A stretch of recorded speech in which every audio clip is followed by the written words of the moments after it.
Today we are talking about Paris 1900, the world's fair that changed everything. What if I told you that in the year 1900, one city on Earth decided to show the entire world what the future looked like? What if you could walk through the most beautiful city on Earth at the exact moment it reached its absolute peak? What if you could walk through the most beautiful city on Earth at the exact moment it reaches with your own eyes? The single event that launched the modern world. It is April 14th, 1900. A moment of pure anticipation fills the air. The gates of the Exposition Universelle swing open, welcoming the world to Paris. In a world with no aeroplanes, no motorways, the extraordinary moment in human history was the Exposition Universelle of 1900. Right here in Paris, where nations converged to celebrate progress, innovation, and the dawn of a new century. The Eiffel Tower stands before you, 11 years old now, no longer controversial, suddenly magnificent. At night it blazes with electric floodlights, the first structure in history to be illuminated this way, visible from 30 miles in every direction. Below it buzzed. This breathtaking spectacle draws Parisians from every corner, their faces alight with amazement at the modern marvel that now defines their city. Pavilions from 40 nations line the broad avenue. Here, the world converged in a dazzling display of human achievement, where cultures met and mingled under one sky. As darkness fell over Paris each evening, the palace came alive. 5,000 incandescent bulbs and arc lights covering every surface, powered by the most powerful electrical generators ever built. 5,000 incandescent bulbs and arc lights covering every surface, colors shifting from gold to blue to red to white in programmed sequences. Visitors from rural France, many of whom had never seen a single electric light, stood before it and could not speak. One journalist wrote that it was standing in front for the face of God. This was the moment at electricity From rural France, many of whom had never seen a single electric light, stood before it and could not speak. One journalist wrote that it was like standing before the face of God. The 1900 Paris World's Fair had a moving walkway, 2 miles long, carrying visitors along the lane at St. Eggs, and then at running pace on a second faster track. Parisians called it ring tent. Children shrieked with delight as they raced along the faster track, stood perfectly still, and let the future carry them forward. Built specifically for the fair and still standing to it in 1900, felt like standing inside the future itself.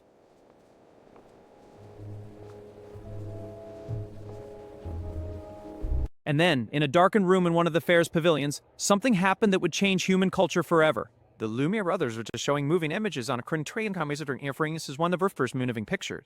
The Lumiere brothers were there, their cinematograph projector showing moving images on a screen to paying audiences, one of the first times in history ordinary people could sit in a room and watch moving pictures. Audiences screamed when they saw a train approaching on screen. They laughed at workers leaving a factory. They watched a baby being fed and felt something an overwhelming emotion of seeing ordinary life made immortal on film. They watched a baby being fed and felt something they had never felt before.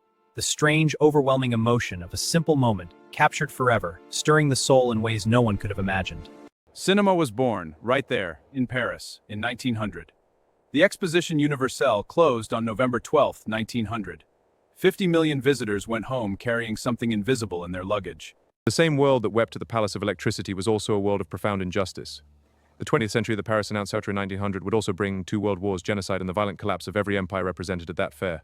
The 20th century had begun, and Paris had fired the starting gun. But here is the shadow side of that beautiful story. Most of the nations celebrating their achievements at the fair were empires. The pavilions were not collaborations, they were displays. The pavilions showcasing exotic cultures from Africa, Asia, and the Pacific were not collaborations. They were colonized nations were exhibited alongside their artifacts, their dignity stripped away in the name of entertainment. Paris in 1900 contained all of it. Progress and darkness, Beauty and brutality. wonder and blindness. The grand fair and the grim street. Yet beneath the electric glow of progress lay the shadows of poverty and blindness. While the world marveled at the wonders of the fair, the streets whispered stories of hardship. In 1900, a farmer's wife from Burgundy rode a steam train to Paris for the first time in her life. My first time to Paris. The world is so vast. The Eiffel Tower. With eyes wide in wonder, the farmer's wife from Burgundy finally beheld the City of Light for the first time. She walked through the Porte Monumentale. She rode the moving walkway along the Seine. She stood before the Palace of Electricity as it blazed against the night sky, and she wept. Not because it was beautiful, though it was. Yet her tears flowed not from mere admiration of its splendor, but from a deeper well of memory and longing that the blazing lights could not extinguish. She wept because she understood, in that moment, that the world she had been born into was gone, and the world being born before her eyes was something no human being had ever seen before. She wept because she understood, in that moment, that the world she had been born into was gone, and the world being born before her eyes was something no human being had ever seen before. That feeling, that terrifying, magnificent feeling of standing at the hinge of history, is what Paris gave to 50 million people in the year 1900. 50 million visitors from every corner of the globe converged here, drawn by the promise of the new century, the marvels of human achievement. The Eiffel Tower is still there. The Grand Palais is still there. The Seine still flows beneath the same bridges. But the world that gathered on its banks that year. In the world of gaslight, a lamplighter's flame illuminated the night. On bustling boulevards, horses gave way to the automobile's hum. In quiet studios, the flicker of film began to tell new stories. The city transformed. Paris 1900, the Exposition Universelle blazes with impossible light. Crowds in period attire stroll illuminated banks, their world alive from blazing moment. The Eiffel Tower stands as a grand dream. And then, like all the most beautiful things, it was gone. And that is the story of Paris 1900, a city that stood at the edge of a brand new century and decided to show the entire world what human beings were truly capable of. Hit that subscribe button and join the time from M.